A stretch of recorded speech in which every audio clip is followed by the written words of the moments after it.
ఈరోజు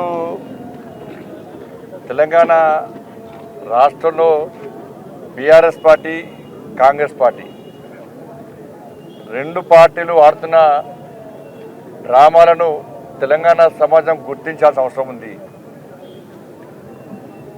కాళేశ్వరం పేరుతోని కాంగ్రెస్ పార్టీ వాళ్ళు, కృష్ణా జిల్లాల పేరుతోని బీఆర్ఎస్ పార్టీ వాళ్ళు, వీళ్ళిద్దరు కూడా ప్రజల దృష్టి మళ్లించడానికి అంతర్గతంగా ఒప్పందాలు కుదుర్చుకొని ఆడుతున్న డ్రామాలనే విషయం స్పష్టమవుతున్నది. కృష్ణా జలాల విషయంలో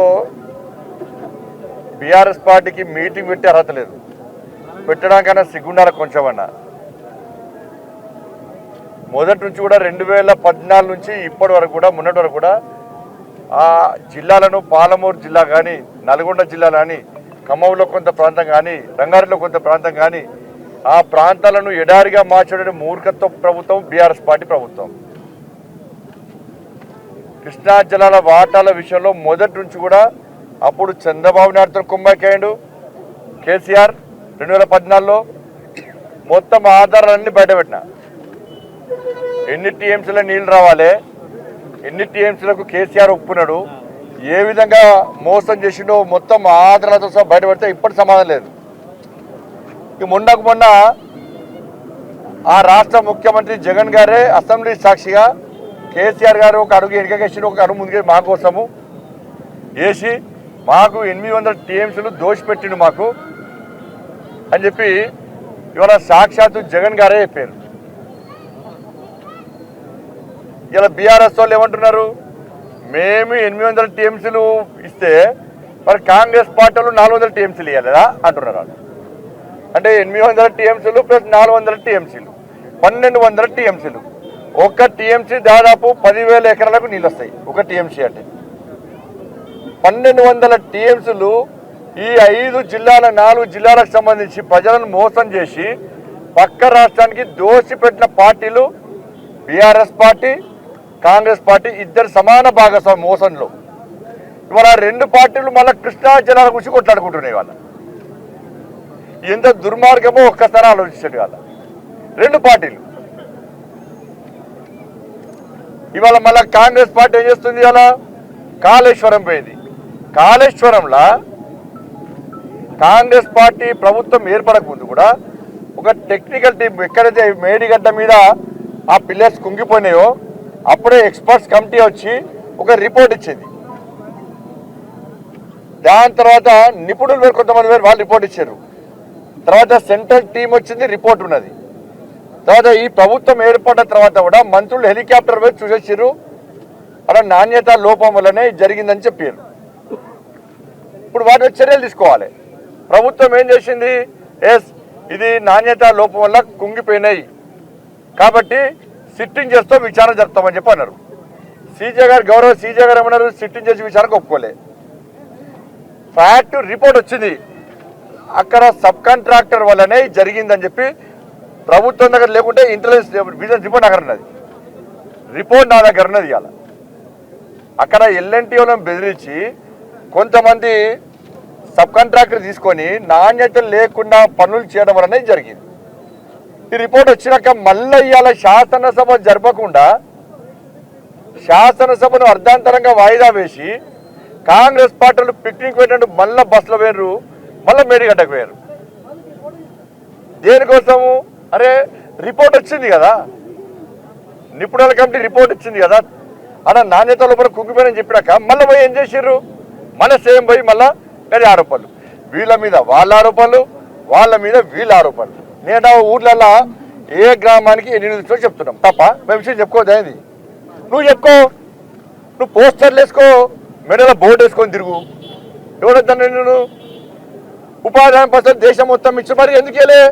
నేను పాదయాత్ర చేస్తున్నప్పుడు చాలామంది ఉపాధి హామీకి పథకం కింద పనిచేసేటువంటి మహిళలు, సార్ 3 నెలలు సార్ మా పైసలు ఇస్తలేరు, ఏమంటే కేంద్ర ప్రభుత్వం ఇస్తలేటని బదనాలు చేస్తారు.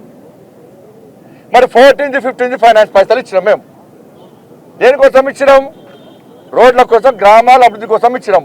మరి స్వయం ప్రకటిత మేధావి ఎప్పుడన్నా కేసీఆర్ దగ్గరకు పోయి sir 14th finance 15th finance పైసలు కేంద్ర ప్రభుత్వం ఇచ్చింది.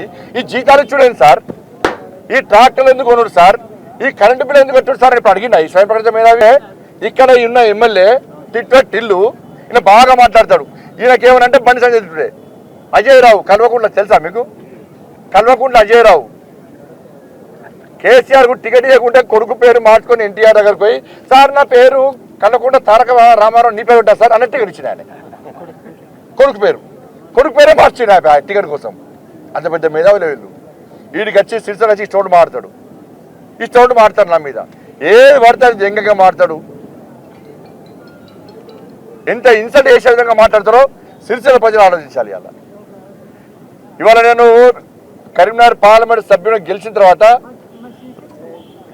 కోవిడ్ అప్పుడు ఈ కేసీఆర్ కుటుంబం ఇంట్లో ఉన్నది పోయి ఏ ఒక్క హాస్పిటల్ సందర్శించలే. నేను కరీంనగర్ పార్లమెంట్ మొత్తం ప్రతి హాస్పిటల్ తిరిగిన. కోవిడ్ వాళ్ళకు కూడా పోయినా, ఇలా గ్రామాలకు ఎన్ని నిలుసో పక్కా చెప్తున్నాం మేము. నువ్వేమి ఇచ్చినావో చెప్పు. ఇప్పుడు గ్రామాల వారిగా నువ్వు ఎన్ని నిధులు ఇచ్చినావో చెప్పు, నువ్వు వేసుకోవడం వద్దానా? ఈ ట్విట్టర్ టిల్లు ఎందుకు చెప్తలేడు? చెప్పబోవడం కారణమైంది. అరే నువ్వు గ్రామాల పైసలు సర్పంచ్ ఎందుకు ఆత్మహత్య చేసుకుంటారా? నువ్వు గ్రామాలకు నిధులు ఇస్తే సర్పంచ్ పెట్రోల్ బంక్ ఎందుకు పనిచేస్తారు? నువ్వు గ్రామాలకు ఇస్తే సర్పంచులు కూలీలు ఎందుకు మారుతారు? ఇవాళ నువ్వు గ్రామాల పైసలు ఇస్తే కేంద్ర ప్రభుత్వం దారి మళ్లించకుంటే ఇలా సర్పంచ్ల బతుకులు ఎందుకు బర్బాదైనాయి? ఒక్కొక్క సర్పంచ్కు ₹1 కోటి ఎందుకు ఇవ్వాల్సి వచ్చింది? ఆ పైసలు ఎందుకు ఇవ్వలే? ఎవరు ఇస్తే ఎందుకు ఇవ్వలే? ఇవాళ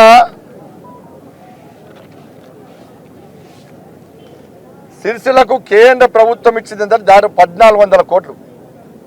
1400 కోట్లు కేంద్ర ప్రభుత్వం. దీనికి మళ్ళీ ట్విట్టర్ రాసి మళ్ళీ వ్యంగ్యంగా మాట్లాడు. నువ్వు మాట్లాడి బిడ్డ నీ చరిత్ర మొత్తం తీస్తా, నీ మొత్తం నీ డాటా అంతా తీస్తున్నా. నీ ముడతల షర్టు వేసుకున్న కాంచెలు అన్నీ తీస్తా, ముడతల షర్టు రబ్బర్ చెప్పులు వేసుకున్న కాంచెలు అన్నీ తీస్తా. దుర్మార్గం అన్న. నా కొడుకు వాళ్ళ అత్తమ్మ డాక్టర్, మా బామ్మడిది డాక్టర్, మా సిస్టర్ డాక్టర్, మా కొడుకు ప్రేమ చూస్తారు. షర్టు కొనిస్తే ఈ ట్విట్టర్ టిల్లు అంటాడు ఆరో మార్కెట్ బండి సంజయ్ కొడుకు 40,000 షర్ట్ వేసుకొని చెప్తున్నా. ఒక బండి కొంటే నా కొడుకు బండి కొంటాడా? బండి సంజయ్ కొడుకు అట. బండి సంజయ్ బట్టలు వేసుకోద్దానా? బండి సంజయ్ కొడుకు కనీసం ఆయన కుటుంబ నీ బతికేం చెప్పరాదు, నాకు చెప్పరాదు. నీ బతికేం చెప్పరాదు? నీ 3 షర్ట్ వేసుకునే ఫోటో బయటపట్టన్నా? మీ అయ్యా కార్లో తిరిగితే బ్యాంక్ కూడా వేసుకపోయింది, గెలవడి కిందకి బ్యాంక్ పైసలు కట్టుకొని గుంజుకపోయాడు. పాస్పోర్ట్ బ్రోకర్ నీ అయ్యా కాదా చెప్పు?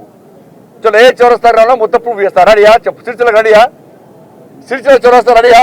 మీ అయ్యా చరిత్ర నీ చరిత్ర మొత్తం చెప్తా, పక్కా చెప్తా. నేను ఎక్కువ గెలుపుతా నేను. ఇలా సిరిసిల్ల జిల్లాకు, రాజన్న సిరిసిల్ల జిల్లాకు 1408 కోట్ల రూపాయలు ఇచ్చినాం.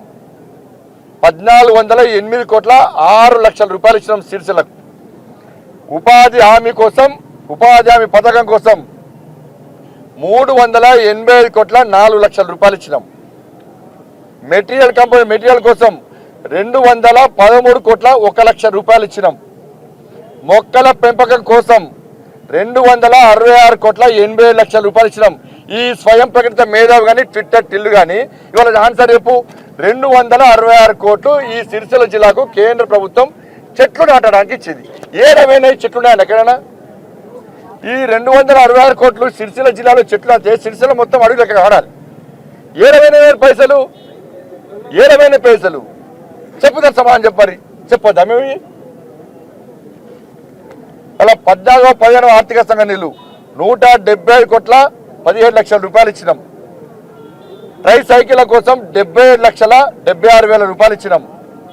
మరుగుదొడ్ల నిర్మాణం కోసం 23 కోట్ల 42 లక్షల రూపాయలు ఇచ్చినాం. సీఎం కిసాన్ సమ్మాన్ నిధి పేరు మీద 340 కోట్ల రూపాయలు ఇచ్చినాం. ప్రధానమంత్రి సడక్ కింద 3 కోట్ల రూపాయలు ఇచ్చినాం. ఇది సిరిసిల్ల జిల్లాకు సంబంధించి. సిరిసిల్ల అసెంబ్లీకి సంబంధించి 661 కోట్ల రూపాయల 17 లక్షల రూపాయలు ఇచ్చినాం.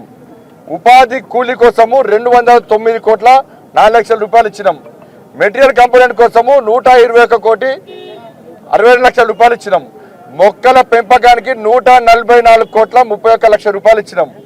15వ ఆర్థిక సంఘ నిధులు 85 కోట్ల 62 లక్షల రూపాయలు ఇచ్చినాం. ట్రైసైకిళ్ల కోసం 30,52,00,000 ఇచ్చినాం. మరుగుదొడ్ల నిర్మాణం కోసం 11,52,00,000 ఇచ్చినాం. సీఎం కిసాన్ సమ్మాన్ నిధి పేరు మీద 88,10,00,000 ఇచ్చినాం. లెక్క చెప్పాను. మరి నువ్వు ఎన్ని ఇచ్చినావో గ్రామానికి నువ్వు వేసుకో పోస్టర్. దేశం మొత్తం ఇచ్చిర్రు, మేమెందుకు ఇక్కడనే ఇచ్చిరంటే మరి దేశం మొత్తము ప్రధానమంత్రి ఆవాస్ యోజన ఇల్లు కట్టించాం. నువ్వు ఎందుకు ఇల్లు కట్టియలే? దేశం మొత్తం చెట్లు నాటారు, నువ్వు ఎందుకు చెట్లు నాటలే? ఎందుకు నాటాలి చెట్లు ఇవ్వాలా? దేశం మొత్తం 14 ఆర్థిక సంస్థలు గ్రామాలు అభివృద్ధి చేసిర్రు, నువ్వు ఎందుకు అభివృద్ధి చేయలే? దేశం మొత్తం మోడీ గారు నేరుగా గ్రామ పంచాయతీ నిధులు ఇస్తే అంతా డైవర్ట్ చేయలే. మీ అయ్యా ఎందుకు డైవర్ట్ చేసి నిధులని? కాబట్టి వాస్తవాలను పక్కదారి పట్టించే ప్రయత్నం బీఆర్ఎస్ పార్టీ చేస్తున్నది. బీఆర్ఎస్ పార్టీకి పరోక్షంగా కాంగ్రెస్ పార్టీ మద్దతు ఇస్తున్నది. కాబట్టి ఏం చేసినా కూడా తెలంగాణ రాష్ట్రంలో జరిగే పార్లమెంట్ ఎన్నికల్లో భారతీయ జనతా పార్టీ 17 సీట్లు పక్కా గెలుస్తాం. వీళ్ళ లాలు చిత్రాన్ని ప్రజలు గమనించే స్థితిలో లేరు, వాళ్ళను పట్టించుకునే స్థితిలో ప్రజలు లేరు. ఇవాళ దేశానికి మోడీ అవసరం. మోడీ లేని దేశాన్ని దేశ ప్రజలు ఎవరు ఊహించుకోలేరు. ఈ దేశాన్ని రక్షింపబడాలంటే, పేదలు బాగుపడాలంటే, రామరాజ్యం రావాలంటే, రామరాజ్యం తిరిగి పునర్నిర్మాణం ఇంకా జరగాలంటే, కొనసాగాలంటే నరేంద్ర మోడీ ప్రభుత్వం రావాలని ప్రజలు చూస్తారు. కాబట్టి ఇవాళ ప్రజలు ఆలోచించాల్సిందిగా అందరికీ అప్పీల్ చేస్తా ఉన్నాను.